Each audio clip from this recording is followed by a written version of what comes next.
तो चलिए अब देखते हैं कि पर्सन की डेफिनेशन में कौन कौन आता है। ये डेफिनेशन आप आईपीसीसी में भी पढ़ चुके हैं।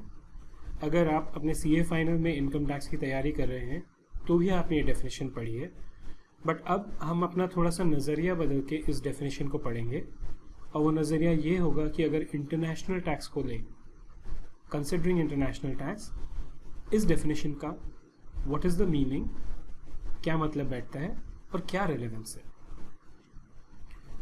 Person includes 7 categories of tax payer. 7 categories हो सकती हैं टैक्स पेयर की जो इसमें इंक्लूड हो सकती है।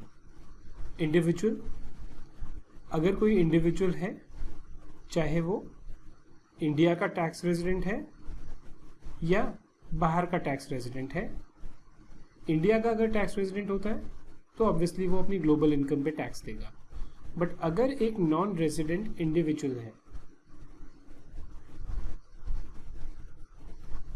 I am not saying non resident Indian, non resident individual अगर कोई है, हाउ विल ही पे taxes? That is what is relevant for this definition from international tax perspective. Hindu undivided family. अब आप सोचेंगे कि Hindu undivided family, mostly Hindus are in India. Why is it that HUF will be relevant from an international tax perspective? HUF, as we call it, इसका residential status जो है, whether it is a resident or a non-resident, वो depend करता है कि इसका control और management कहाँ पर है और इसका कर्ता रेजिडेंट है या नहीं है।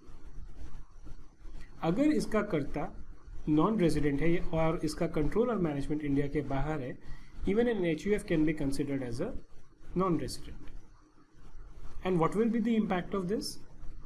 The impact of this will be कि उसकी कुछ इनकम इंडिया में हो सकता है टैक्सेबल नहीं हो।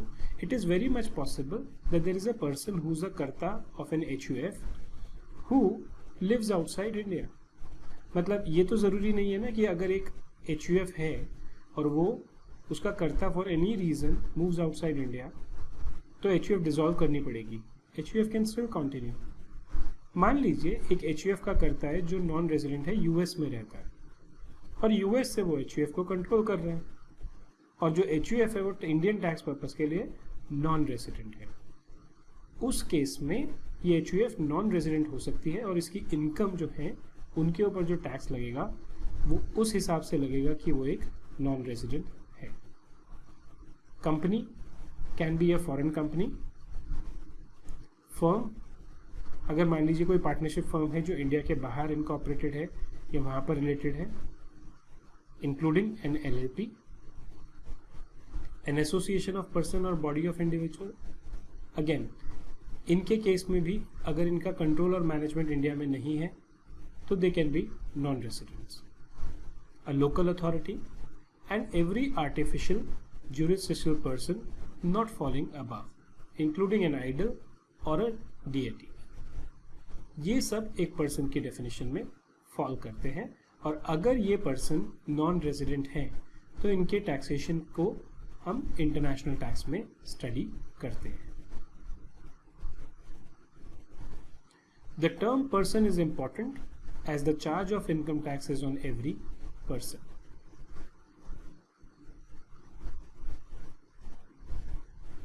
तो पर्सन की डेफिनेशन में इंडिविजुअल है, HUF है, कंपनी है, फर्म है, AOP BOI है, लोकल अथॉरिटी है, या artificial jurisdictional person not falling under any of the above 6 categories. चलिए अब देखते हैं कि एक असेसमेंट ईयर क्या होता है। असेसमेंट ईयर आपने पहले भी पढ़ा है आईपीसीसी में। Again the definition is the same. ऐसे नहीं है कि एक रेजिडेंट के लिए डेफिनेशन एक होती है और एक नॉन रेजिडेंट के लिए डेफिनेशन चेंज हो जाती है।